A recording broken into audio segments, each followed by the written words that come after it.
CEAP, Centro Espírita Altivo Panfiro. Uma casa de amor. Bom dia aos nossos ouvintes, que Jesus abençoe a nossa manhã de estudos. Estudaremos o livro A Gênese, continuando no capítulo que paramos na semana passada. O Evangelho segundo o Espiritismo, capítulo 19, A Fé Transporta Montanhas, item 12, leremos agora para a nossa harmonização. A fé é o sentimento inato do homem, dos seus destinos futuros. É a consciência que ele tem das faculdades imensas, cujo germe foi depositado em si, a princípio em estado latente, e que ele deve fazer desabrochar e crescer pela sua vontade atuante. Até o momento, a fé só foi compreendida pelo seu lado religioso, porque Cristo a preconizou como uma alavanca pulsante, e porque só se viu nele o chefe de uma religião. Mas o Cristo, que realizou milagres materiais, mostrou, por esses mesmos milagres, o que o homem pode quando tem fé, isto é, a vontade de querer. E a certeza de que essa vontade pode se realizar. Os apóstolos, a exemplo de Jesus, também não fizeram milagres? Ora, que eram esses milagres, senão efeitos naturais, cuja causa era desconhecida aos homens? E então, mais que se explica em grande parte atualmente, e que compreenderá completamente pelo estudo do Espiritismo e do Magnetismo. A fé é humana ou divina, conforme o homem aplica suas faculdades às necessidades terrestres ou às suas aspirações celestes e futuras. O homem de talento que persegue a realização de um grande empreendimento triunfa se tem fé, porque sente em si que pode e deve alcançar seu objetivo, e esta certeza lhe dá uma força imensa. O homem de bem, que crendo no seu futuro celeste, que é preencher sua vida com nobres e belas ações, retira da sua fé a certeza da felicidade que o espera, a força necessária, e ainda aí se realizam os milagres de caridade, de devotamento, de abnegação. Enfim, com a fé, não há mais tendências que não possam ser vencidas. Querido Jesus, estamos reunidos em Teu nome para estudarmos as nossas obras doutrinárias, e hoje o livro A Gênese. Evocamos em Teu nome o professor José Jorge, o nosso Camille Flammarion, para que nos inspire, nos ajude, junto com o Altivo e os espíritos guias da nossa casa, os estudos desta manhã. Em nome desses espíritos, amigos, irmãos, em nome de Allan Kardec, o nosso mestre, de Leon Denis, em Teu nome, Senhor, mas acima de tudo, em nome de Deus, é que pedimos a devida permissão para iniciarmos os estudos da manhã de hoje. Que assim seja. Graças a Deus. Então vamos lá. Nós paramos aqui no princípio vital. Ao afirmarmos, é o capítulo na Gênese Orgânica, o capítulo 10, item 16. Ao afirmarmos que as plantas e os animais são formados dos mesmos elementos que constituem os minerais, é preciso entender que estamos falando no sentido exclusivamente material. Também aqui estamos tratando apenas do corpo. Sem falar no princípio inteligente, que é uma questão à parte, existe na matéria orgânica um princípio especial, imperceptível e que ainda não pôde ser definido. É o princípio vital. Esse princípio, ativo no ser vivo, é extinto no ser morto, mas nem por isso deixa de dar à substância as propriedades características que distinguem das substâncias inorgânicas.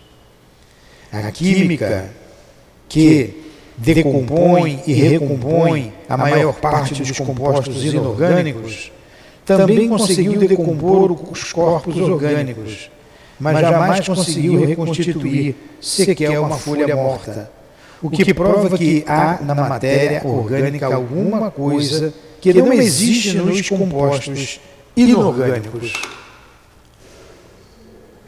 A senhora entendeu o que eu li? Não. O que ele está falando? Ele está falando que nos corpos orgânicos, o que são os corpos orgânicos? Os corpos que têm vida. Existe algo a mais que dá vida. Que quando o corpo morre, ele se decompõe. Uma folha seca, a ciência não consegue voltá-la a ficar verde. Então é sinal que algo tinha mais ali. É o que ele chama de fluido vital. É o que dá vitalidade. Ele não está falando do princípio inteligente. Está falando do princípio vital. O que vai dar vida. Um corpo morre, orgânico morre, porque essa vida sai dele.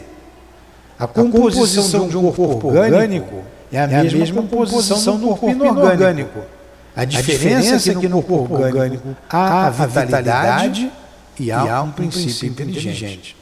Mas hoje a gente vai falar dessa vitalidade.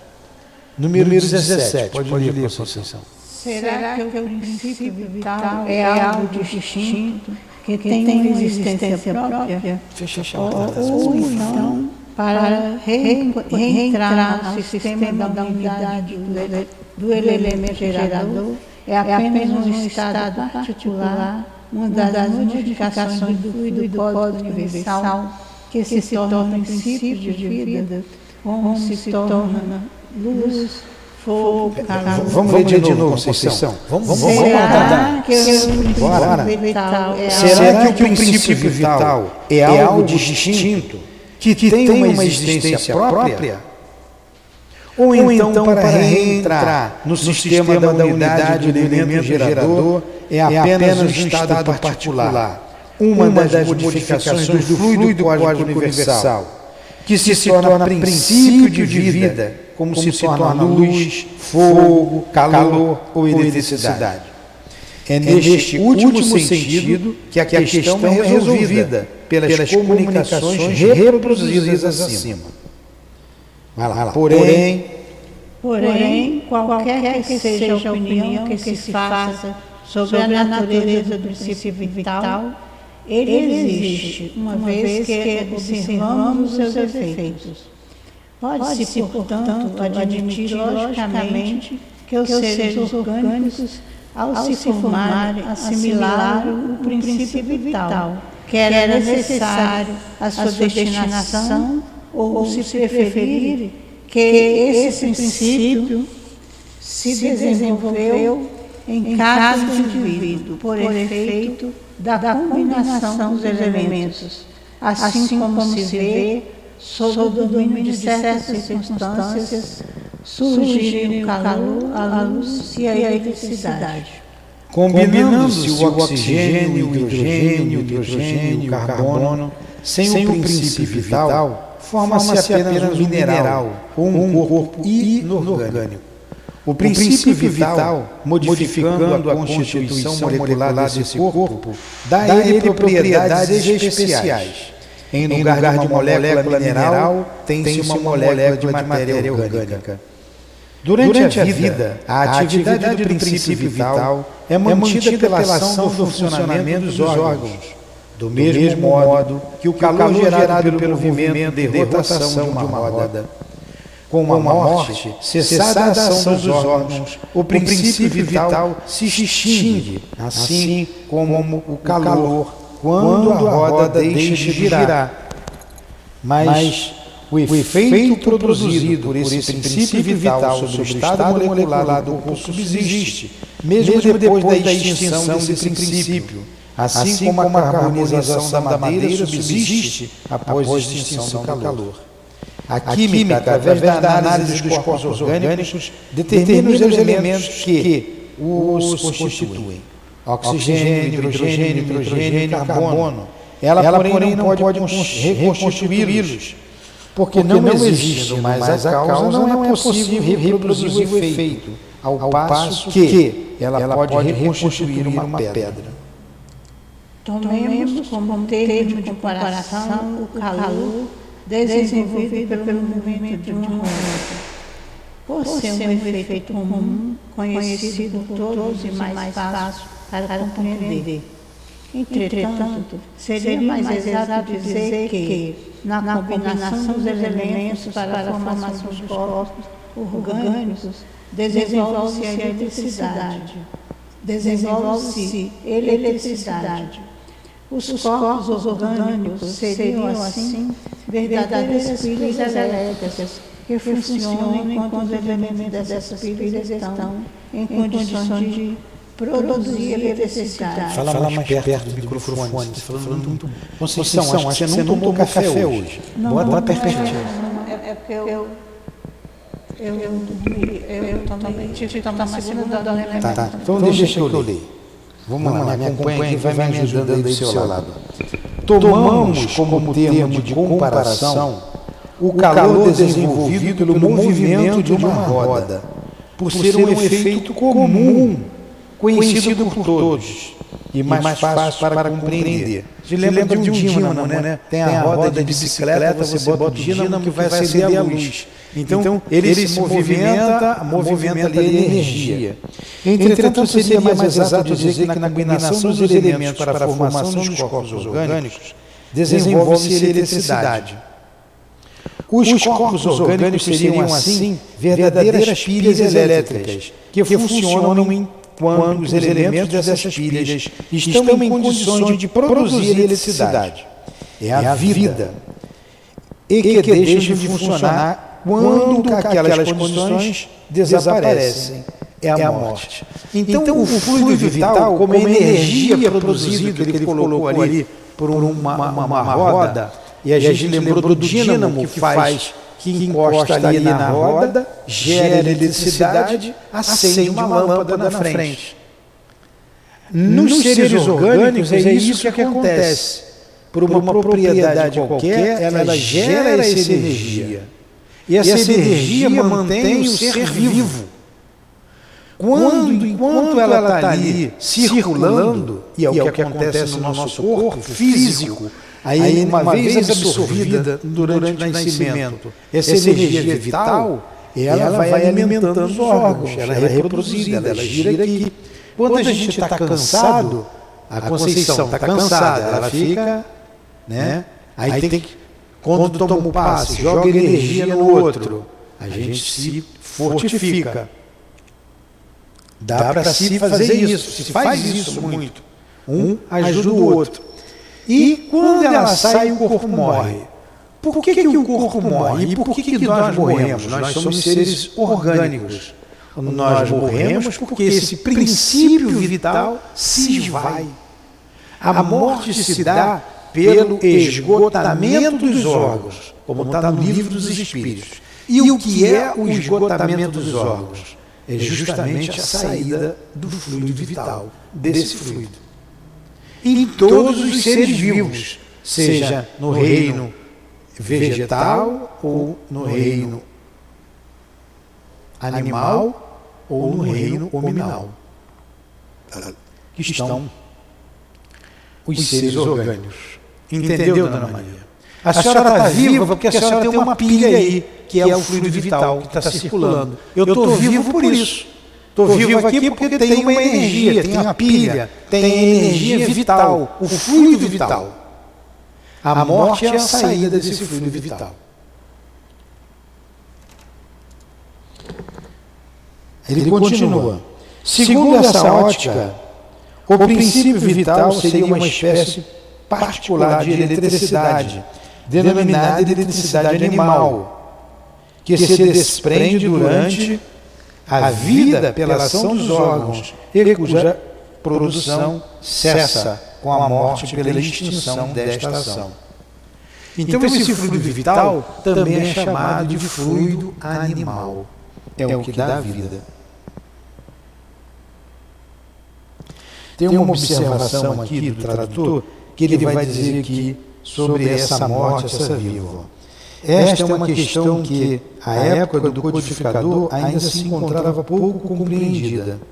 Hoje sabemos que o princípio básico da formação dos compostos orgânicos complexos que constituem os seres vivos reside no código genético que existe em cada célula que compõe os diversos tecidos do corpo de um indivíduo.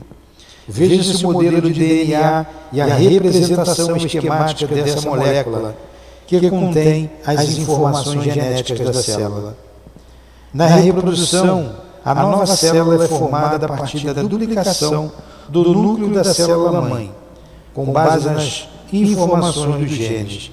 Veja-se representações esquemáticas da célula animal e da célula vegetal. Mas, enfim, eu não vou ler esses dados técnicos, não.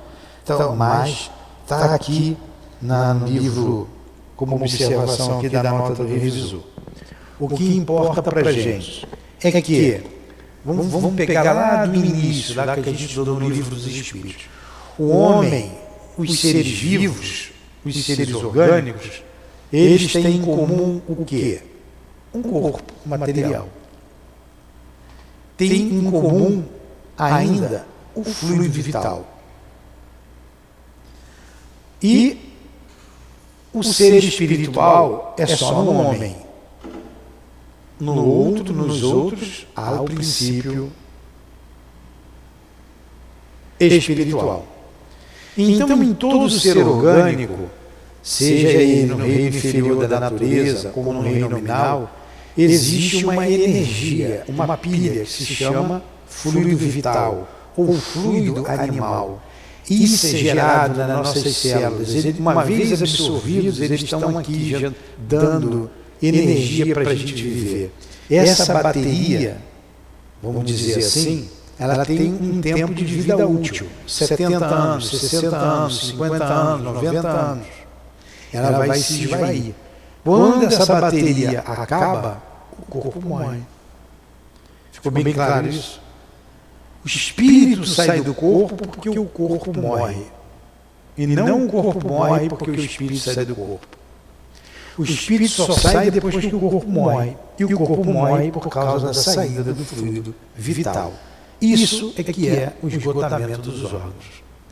Entenderam? Bom.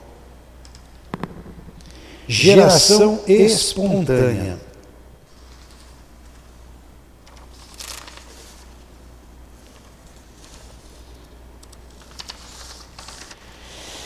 É natural que se pergunte por que não se formam mais seres vivos nas mesmas condições em que se formaram os primeiros seres que surgiram na Terra. A questão da geração espontânea, que hoje preocupa a ciência, embora não esteja inteiramente resolvida, não pode deixar de alcançar luz sobre este ponto. O problema apresentado é este. Nos tempos atuais, há a formação de seres orgânicos pela simples reunião dos elementos que os constituem, sem embriões previamente gerados de maneira normal, ou seja, sem pais nem mães. Quer dizer, os seres aparecem espontaneamente, sem uma geração, sem um pai, sem a mãe. Os partidários da geração espontânea respondem que sim, e se apoiam em observações diretas que parecem concludentes. Outros pensam que todos os seres vivos se reproduzem uns pelos outros, baseados no fato que a experiência comprova de que os germes de certas espécies vegetais e animais, mesmo dispersos, podem conservar durante longo tempo uma vitalidade latente, até que as circunstâncias favoreçam a sua eclosão. Essa opinião deixa sempre aberta a questão da formação dos primeiros tipos de cada espécie. Sem discutir as duas teorias, são duas teorias. Um que acha que se forma espontaneamente, outro que acha que somente com o seu macho e a fêmea que vai se ter a reprodução de novos seres. Sem discutir as duas teorias, convém observar que, evidentemente, o princípio da geração espontânea só pode se aplicar aos seres de ordem mais inferiores, do reino vegetal e do reino animal, naqueles em que a vida começa a despontar e cujo organismo, extremamente simples, é de certo modo rudimentar. Foram esses, efetivamente, os primeiros seres vivos que apareceram na Terra e cuja formação deve ter sido espontânea. Estaríamos assistindo, assim, a uma criação permanente, análoga à que ocorreu nos primórdios do mundo. Então ele está dizendo aqui que a geração espontânea aconteceu, deve ter acontecido, né, ou aconteceu, pode se aplicar às ordens inferiores de animais e vegetação, no princípio de tudo. Mas isso está em germe aqui na Terra, na formação da Terra. Mas então, por que os seres de organização complexa não se formam da mesma maneira? Esses seres não existiram de todo sempre. Isto é um fato positivo, porquanto tiveram um começo. Se o musgo, o líquen, os zoófitos, o infusório, os vermes intestinais e outros podem se produzir espontaneamente, por que não acontece o mesmo com as aves, os peixes, os cães e os cavalos? Aqui param, por enquanto, as investigações. O fio condutor se perde e até que ele seja encontrado, o campo fica aberto às hipóteses. Seria, portanto, imprudente e prematuro apresentar teorias como verdades absolutas. Se tem a geração espontânea, por que não nasce espontaneamente um cavalo? Por que não nasce espontaneamente uma árvore? Essa é a questão que ele está fazendo. Se o fato da geração espontânea está demonstrado, por mais limitado que seja, não deixa de ser um fato capital, um marco que pode indicar o caminho para novas observações. Se os seres orgânicos complexos não se produzem dessa maneira, quem sabe como eles começaram? Quem conhece o segredo de todas estas transformações, quando se vê o carvalho e a borboleta, e a bolota, carvalho e a bolota, de onde ele nasce, a bolota de onde ele nasce, né? Quem pode afirmar que não existe um elo misterioso entre o pólipo e o elefante?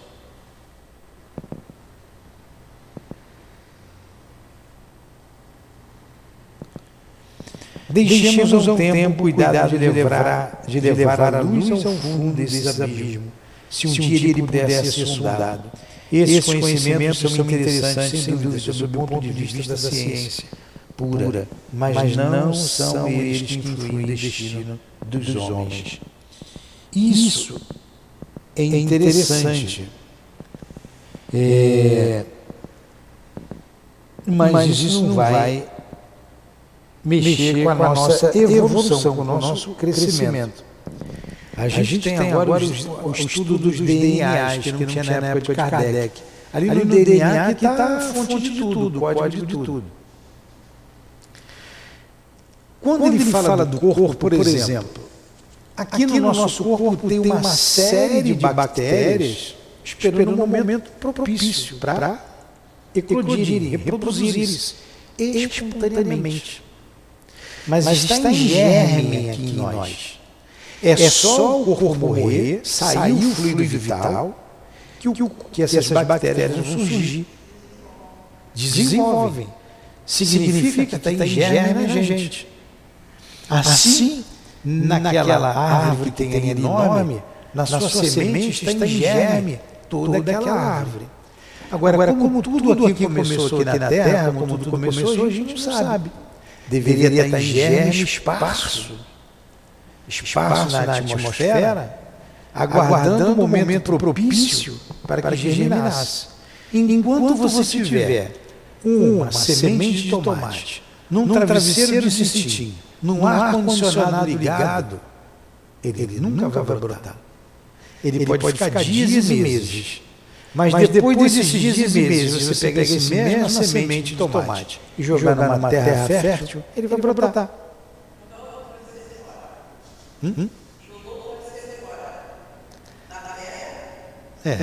Vai brotar, isso aí. Tudo bem até aí? Question? Esse assunto aqui tem que prestar atenção, né? Vamos lá, tem que ler muito. A escala dos seres orgânicos. O livro vai ficar mais interessante, não é que não seja interessante. Quando a gente entrar aqui no capítulo da Gênese espiritual.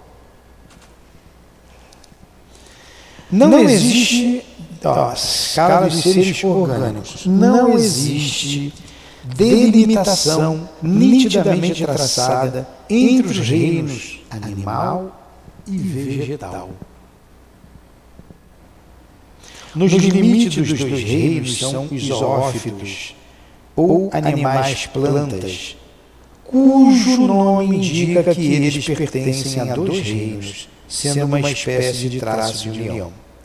As plantas, como os animais, nascem, vivem, crescem, se nutrem, respiram, reproduzem e morrem. Como os animais precisam de água, luz, calor para viver, quando lhes falta algum desses elementos, eles definham e morrem. A absorção de ar poluído e de substâncias deletérias pode envenená-las. A sua característica mais acentuada é o fato de permanecerem fixadas ao solo e dele retirarem a sua nutrição, sem se deslocarem. O zoófito tem a aparência exterior da planta. Como a planta mantém-se fixada ao solo, como um animal, a vida nele é mais acentuada. Ele tira do meio ambiente a sua alimentação. Um grau acima, o animal é livre e vai procurar o seu alimento. Inicialmente temos as inúmeras variedades de pólipos com corpos gelatinosos, sem órgãos bem definidos, e que só diferem das plantas pela faculdade de locomoção. Depois segue-se pela ordem do desenvolvimento dos órgãos, da atividade vital e do instinto. Os helmintos, ou vermes intestinais, os moluscos, animais carnudos sem ossos, alguns deles nus como as lesmas e o polvo, outros providos de conchas como o caracol e a ostra, os crustáceos revestidos de uma crosta dura como o caranguejo e a lagosta, os insetos nos quais a vida assume uma atividade prodigiosa e se manifesta o instinto habilidoso, como na formiga, na abelha e na aranha. Alguns sofrem uma metamorfose como a lagarta, que se transforma em elegante borboleta. Em seguida vem a ordem dos vertebrados, animais com esqueleto que compreende os peixes, os répteis e os pássaros. Finalizando, temos os mamíferos, cuja organização é mais complexa. Então, qual a origem de tudo isso? Como isso tudo se formou?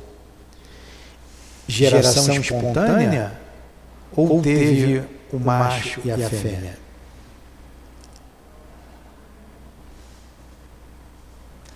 É interessante, né? Um estudo interessante. Kardec deixou isso para depois, mas voltamos a repetir. No princípio, isso estava em germe, como na semente de uma planta está em germe aquela planta. Como no nosso corpo existe aqui em germe uma miríade. Miríade, o que é miríade? Milhões, milhares, miríade de milhares de seres aguardando o momento certo para eclodirem. Não pode eclodir agora, senão você ser comido vivo.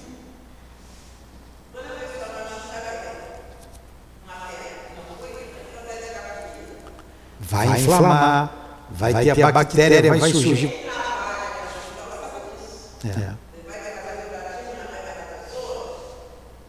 Pois é. Exatamente. Então, ele está trazendo aqui esses seres todos, dos seres invertebrados, nos zoófitos, nos seres que parecem mais com planta do que com animal, até chegar no reino animal. A natureza nos mostra muito essa transição. Tem um ser chamado onitorrinco, não é? Onitorrinco. Tem cara de pato, bico de pato, perna de pé de pato, mas não é pato. É mamífero.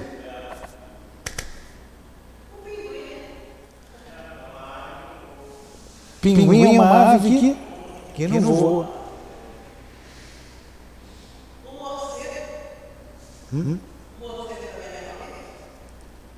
É um morcego mamífero.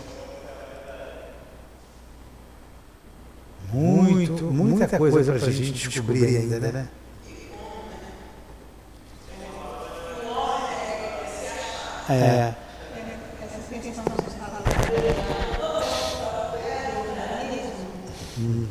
Ele também gera uma esperança.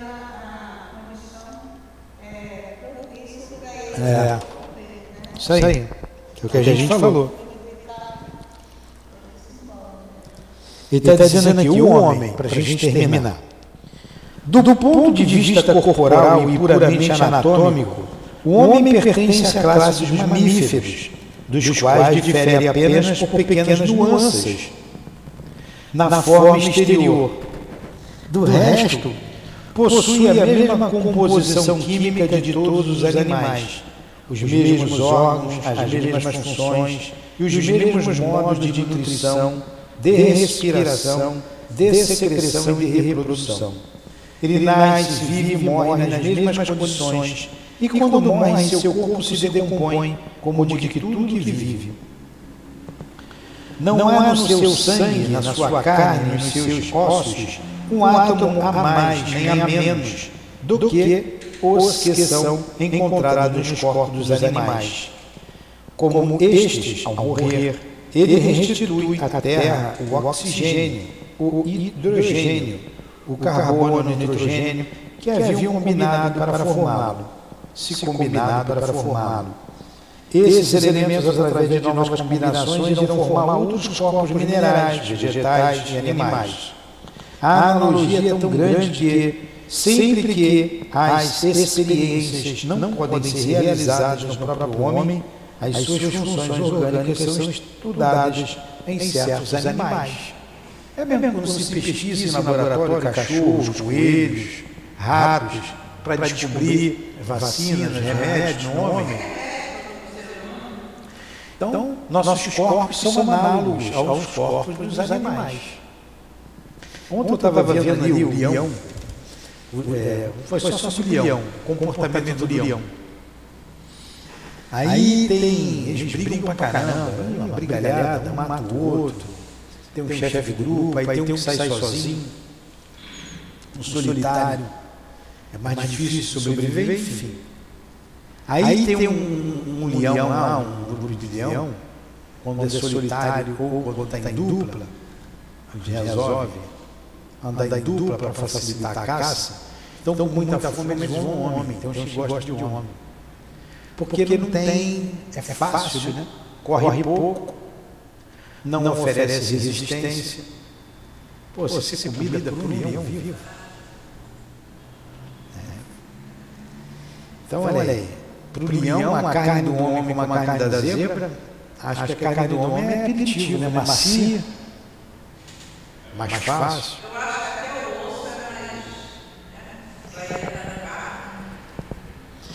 Na classe dos mamíferos, o homem pertence à ordem dos bímanos. Imediatamente abaixo vem os quadrúmanos, animais de 4 mãos. Os macacos, alguns dos quais, como o orangotango e o chimpanzé, têm certos trejeitos do homem, a tal ponto que por muito tempo foram denominados de homens das florestas. Como o homem, esses macacos caminham eretos, usam cajados e levam os alimentos à boca com a mão, sinais característicos.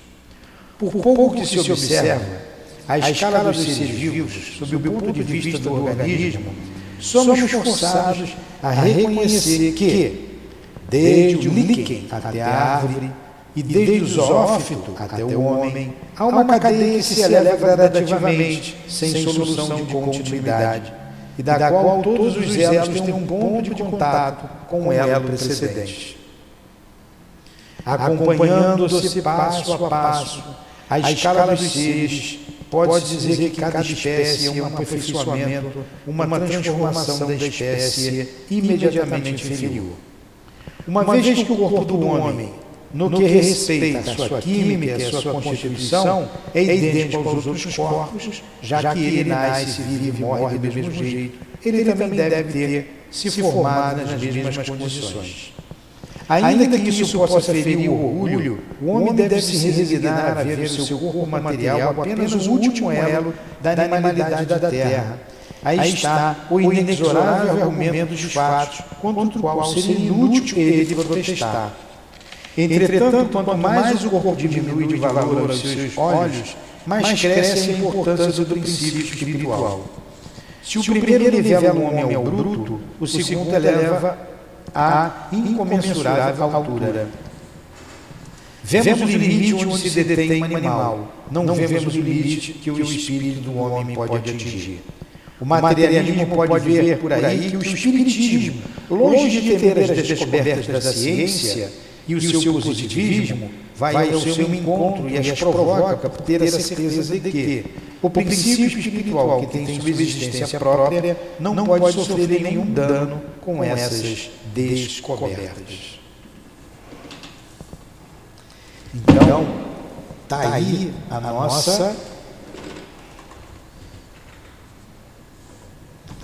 o nosso estudo.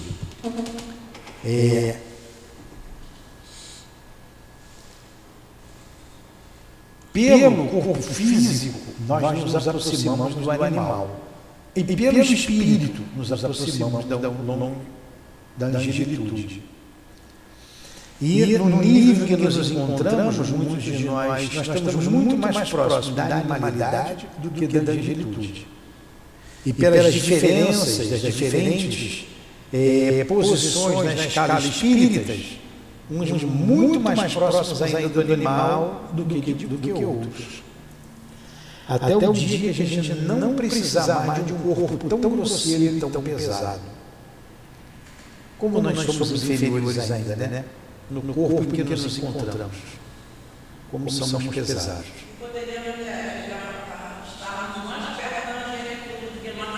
Pelo nosso espírito, pelo pensamento. Isso mesmo. Vamos terminar o nosso estudo? Acho que fica mais fácil.